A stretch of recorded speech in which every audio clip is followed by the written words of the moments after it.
las ondas, su clasificación y sus características.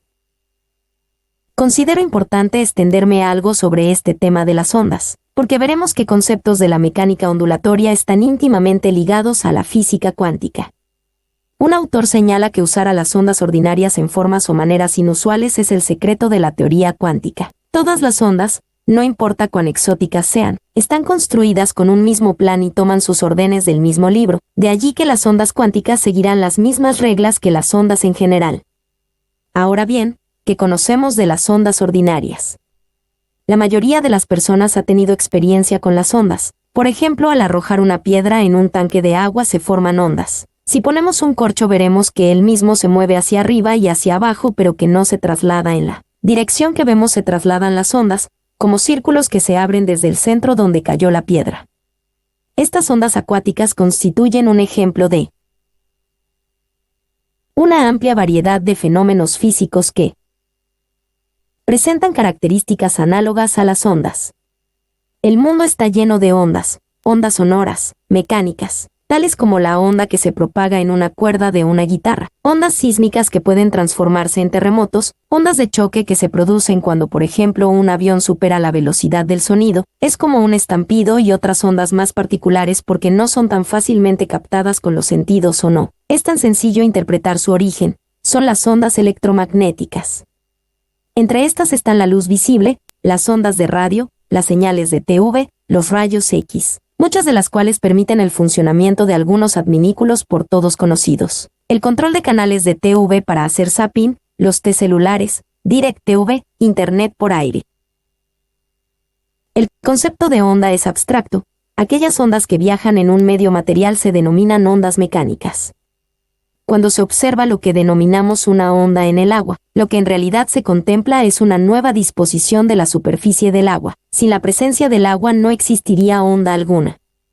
Si fijamos el extremo de una cuerda y movemos el otro extremo hacia arriba y hacia abajo, vemos como a lo largo de la cuerda se mueve una onda. Si no existiera la cuerda, no existiría la onda. Las ondas sonoras viajan por el aire como un resultado de las variaciones de presión en el aire de punto a punto. En todos los casos, lo que se interpreta como una onda corresponde a la perturbación de un cuerpo o un medio.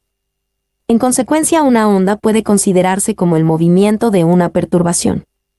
El movimiento de la perturbación, el estado del medio o la onda en sí misma, no debe confundirse con el movimiento de las partículas. En el caso particular de las ondas mecánicas, estas requieren para su existencia de una fuente de perturbación, la piedra que arrojo al agua, un medio que pueda ser perturbado, agua, aire, y alguna conexión física o mecanismo mediante el cual las porciones adyacentes del medio, las que están en contacto, ejerzan influencia entre sí. En el caso de las ondas electromagnéticas, durante muchos años, no se tenía claro cuál era el medio que se perturbaba. Es así que se hablaba del éter como medio de transferencia de estas ondas. Hoy en día se sabe que esto del éter no es así y que las ondas llamadas electromagnéticas no necesitan de ningún medio, es decir, se pueden propagar a través del espacio vacío.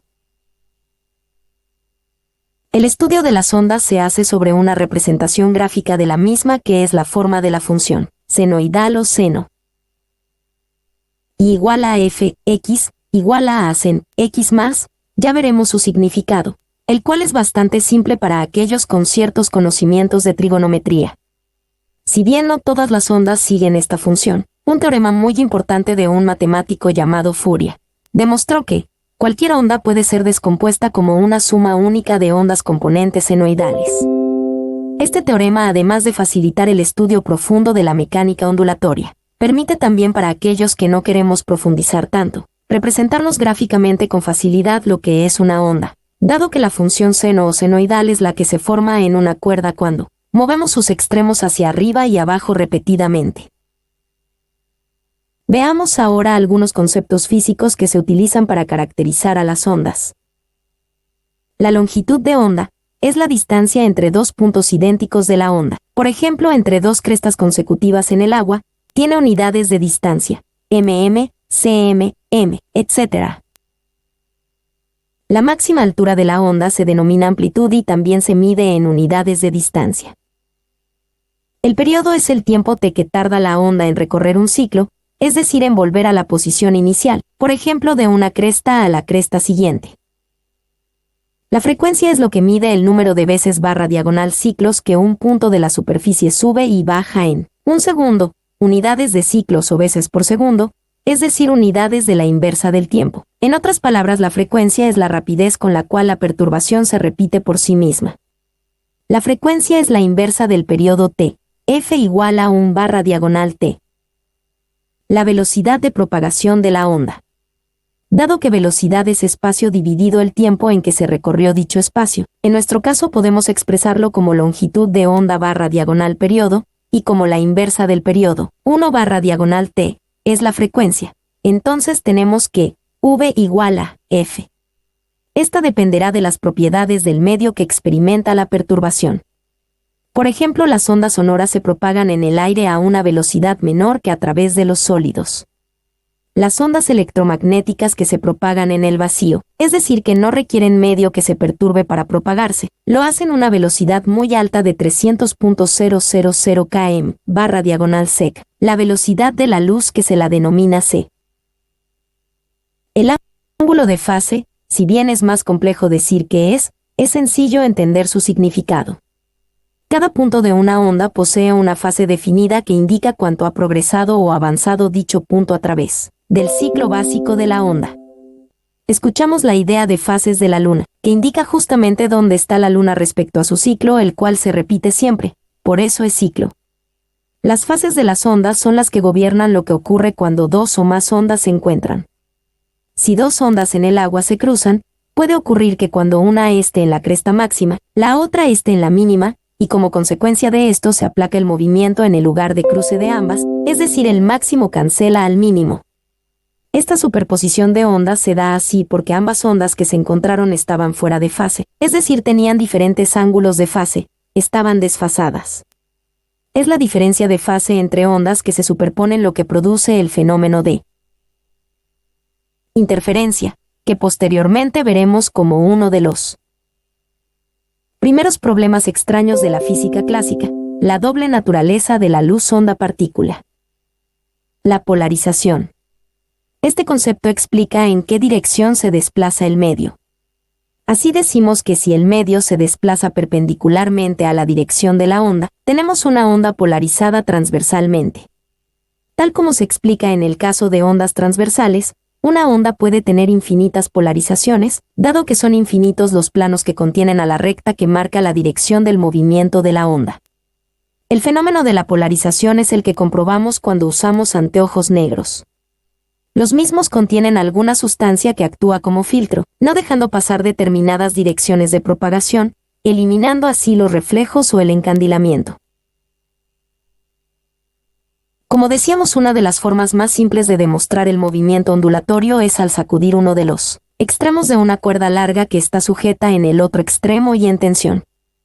Al hacer esto se observará una protuberancia en la cuerda, llamada pulso, que viaja hacia el otro extremo con una rapidez definida. Esta se denomina onda viajera. La cuerda es el medio por donde viaja la onda y se supone que el pulso ondulatorio no cambiará cuando viaja a lo largo de la cuerda. A medida que el pulso avanza, cada parte de la cuerda que es perturbada se mueve hacia arriba y hacia abajo, es decir, en dirección perpendicular a la dirección del movimiento de la onda. Esta característica es lo que define a las ondas llamadas transversales. El medio se mueve perpendicularmente a la dirección de propagación de la onda. Cuando el medio se mueve en dirección paralela a la de propagación de la onda, estas se denominan ondas longitudinales. Es el caso de las ondas sonoras.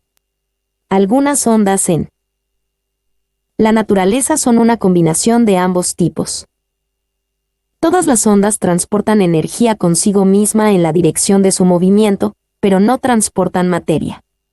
Es decir, la propagación de las ondas es un mecanismo que permite transportar energía entre dos puntos separados en el espacio, que es la capacidad de realizar un trabajo, por ejemplo, cambiar de canal en la TV sin alterar físicamente el material a través del cual se hace el transporte o transmisión. Es esta característica notable pero poco conocida o bien a la que no se da importancia, lo que le da a las ondas tanta importancia dentro de nuestras vidas. Se demuestra matemáticamente que la potencia transmitida por las ondas, esto es la energía o capacidad de realizar trabajo por unidad de tiempo, es proporcional a la velocidad de propagación de la onda, al cuadrado de la amplitud y al cuadrado de la frecuencia. Las ondas electromagnéticas.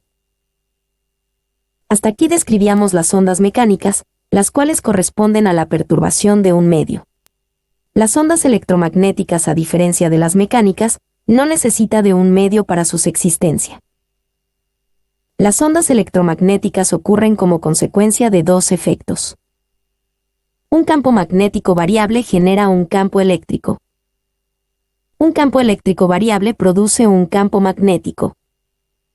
Las fuentes de radiación electromagnética son cargas eléctricas aceleradas, es decir, que cambian con el tiempo su velocidad de movimiento. Las ondas radiadas consisten en campos eléctricos y magnéticos oscilatorios que están en ángulo recto, perpendiculares, entre sí y también son perpendiculares, ángulo recto, a la dirección de propagación de la onda. Esto significa que las ondas electromagnéticas son por naturaleza transversales. Ahora bien, ¿qué son esos campos que mencionamos? Los físicos crearon un concepto para explicar la acción o influencia que se puede ejercer a distancia sobre alguna partícula de referencia, sin que exista contacto real. Por ejemplo, todos sabemos que cualquier cuerpo que esté en el aire sufre una atracción hacia la Tierra que lo hace caer si no está sujeto a algo. ¿Por qué cae? Decimos que por la acción de una fuerza. Esa fuerza la produce algo externo al cuerpo en cuestión. Se dice entonces que en el punto o posición o lugar en el espacio donde el cuerpo se encuentra, existe un campo gravitatorio y a este se lo define como la relación entre la fuerza que se ejerce sobre una partícula de referencia y su masa. G igual a F/m. De la misma forma se dice que una partícula de referencia, en este caso es una partícula que tiene una carga eléctrica, Q, se encuentra influenciada por un campo eléctrico cuando sobre ella se ejerce una fuerza. El campo eléctrico está dado como en el caso anterior por la relación entre la fuerza que dicha carga de referencia experimenta y el valor de la carga. E igual a F/Q. Este campo, como en el caso anterior, también está originado externamente a la carga de referencia. Siguiendo con una explicación análoga, un campo magnético en un punto del espacio es una zona donde una partícula de referencia, en este caso una carga, Q, que se mueve a una cierta velocidad, V, experimenta sobre ella una fuerza, tal que el campo magnético quedará definido así, B igual a F/Q, V. Vemos entonces que en todos los casos un campo es algo que existe por definición para explicar la fuerza que actúa sobre una partícula de referencia cuando está situada en un punto del espacio. En todos los casos la intensidad del campo disminuye a medida que aumenta la distancia entre la partícula de referencia y la fuente que origina el campo. Un físico de renombre, James Clerk Maxwell, demostró que las amplitudes de los campos eléctricos y magnéticos de una onda electromagnética están relacionados. Las ondas electromagnéticas cubren un amplio espectro de frecuencias. Dado que todas las ondas electromagnéticas tienen igual velocidad c, velocidad de la luz, que es una constante, es decir, no cambia, la relación se iguala a F asterisco. Recordemos que la explicación de velocidad de la onda era el espacio recorrido dividido el tiempo para recorrerlo. Cuando el espacio es una longitud de onda, el tiempo se llama periodo, t, y la inversa del periodo es lo que denominábamos frecuencia de la onda. De allí surge la igualdad anterior, dándole a la velocidad la notación que corresponde por ser la velocidad de la luz. Define todo el espectro posible, abarcando desde las ondas de radio de baja frecuencia y gran longitud de onda, las cuales son ondas electromagnéticas producidas por cargas que oscilan en una antena transmisora, las ondas de luz con frecuencias mayores. Cada color de la luz blanca corresponde a una longitud de onda determinada, c. Producen cuando determinados electrones oscilan dentro de los sistemas atómicos. Las ondas electromagnéticas fuera del campo visible como las ultravioletas, los rayos X, los rayos cósmicos, que son vibraciones de otros electrones, o desaceleraciones de los mismos. Veamos cada una las diferentes ondas en orden decreciente de su longitud de onda y por lo tanto, orden creciente de su frecuencia, y cómo se producen.